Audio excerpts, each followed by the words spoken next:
Hola a tots. Ahir us havia de fer un conte experiment amb les paraules que m'havíeu enviat, però encara que sembli mentida, no vaig tenir temps. Avui, però, les tinc totes apuntadetes aquí, amb un paper per no deixar-me'n ni una. Primer us diré quines són les paraules, així tothom sap quines són les que han de sortir i esteu atents a veure si me'n deixo alguna.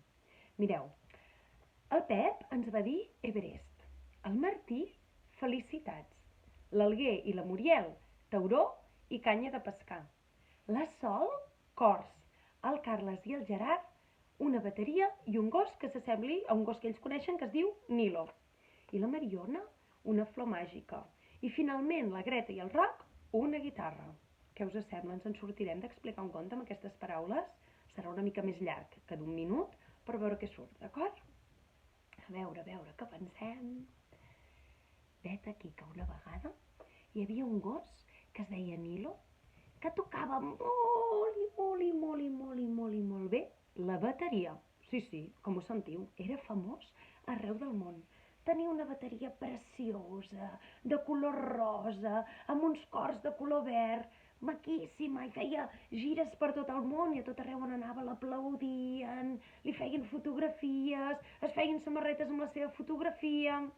Imagineu-vos, era tan famós que no podia sortir de casa sense que el molestessin. Resulta, però, que el Nilo n'estava fins al capdamunt de la bateria. Li feia mal de cap. Ja s'havia fet gran i a ell la música li agradava molt, però això de la bateria li semblava que ja no estava fet per ell.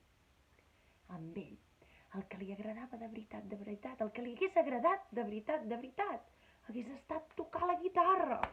Però clar, els gossos agafar un parell de baquetes i tocar la bateria sí que poden, però es veu que això de tocar la guitarra no en saben perquè no tenen els dits bé per posar les mans a les cordes.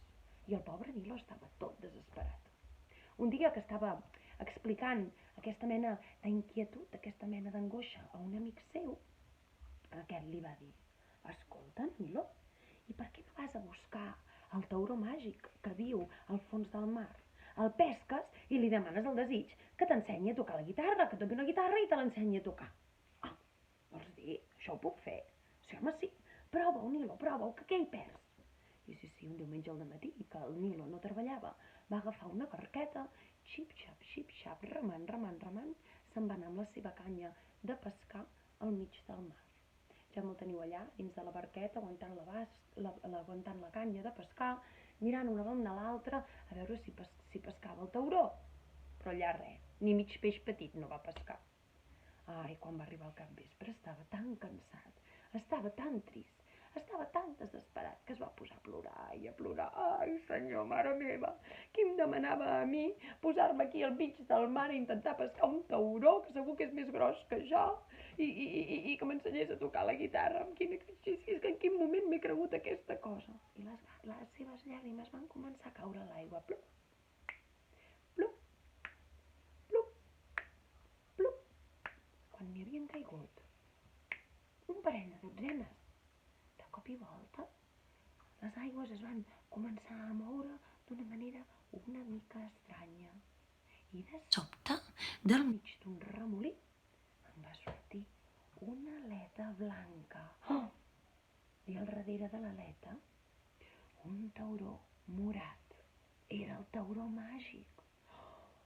Ostres, va dir el Nilo, que ets el tauró màgic? Sí, així és, va dir el tauró.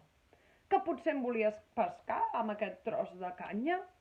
Jo és que en realitat tinc un desig i em van dir que potser si et pescava, doncs el podria fer realitat. Quina mala idea.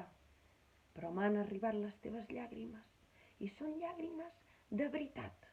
El teu cor és pur, ets sincer i ets bona persona, bon gos. Així que he decidit escoltar-te. I com que les teves llàgrimes m'han portat el missatge, aquí tens.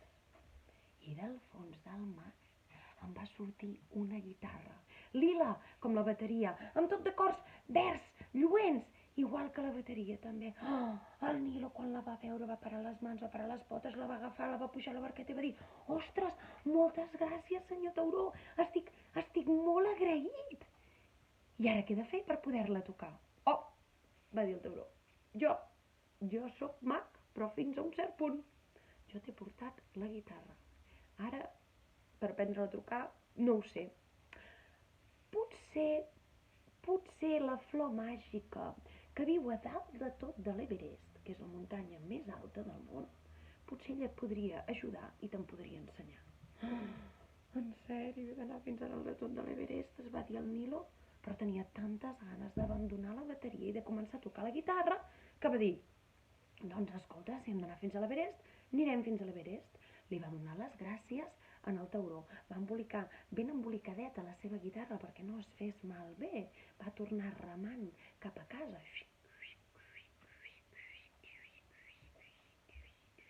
I quan va arribar a casa es va preparar una motxilla amb bufandes, jaquetes, entrepans, aigua, un os per arrossegar, i també la seva guitarra ben embolicadeta, perquè quan arribés a dalt de tot de la muntanya i trobés la flor màgica, li pogués demanar que li ensenyés a tocar.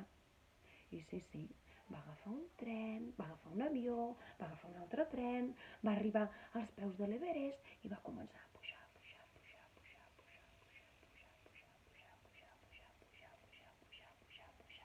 pujar, fins que al cap d'una pilíssima d'hores va arribar a dalt de tot. Allà només es veia neu a banda i banda. Semblava que no hi pogués haver-hi cap flor per petitona que fos. El Nilo, que com era un bon gos, tenia molt bon olfacte i va començar a olorar, i de cop va sentir una olor de floreta. La va seguir el rastre i sí, allà al mig, entre dues pedretes, hi havia una flor menudeta, amb un aspecte molt estrany. Era com si lluís, com si brillés, com si tingués llum a dins. El Nilo se la va mirar ben a prop i va dir: Floreta, no series pas la flor màgica?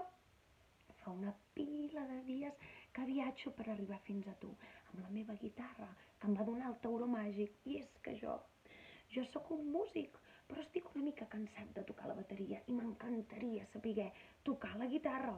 I el tauró em va dir que potser tu em podries ajudar. De cop i volta la flor va ser com si es despertés. Benvingut, Nilo, ja he sentit parlar de tu. Ja havia sentit la teva història. Molt bé, has fet un llarg viatge per arribar fins aquí. Has descobert que si ens hi esforcem podem aconseguir gairebé tot allò que ens proposem. Molt bé, moltes gràcies, senyora Flor, però ara em podria dir, sisplau, em podria ensenyar, podria fer alguna mica de màgia per ensenyar-me a tocar la guitarra, sisplau, per favor? Que fa molts dies que camino per això, justament. I la Flor, sabeu què li va dir la Flor? Li va dir: ai, Nilo, que per aprendre a tocar l'única cosa que has de fer és practicar.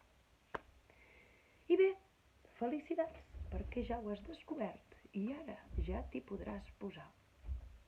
I conta el conte del Nilo, que havia fet un gran viatge per aprendre a tocar la guitarra, ja s'ha acabat. Us ha agradat?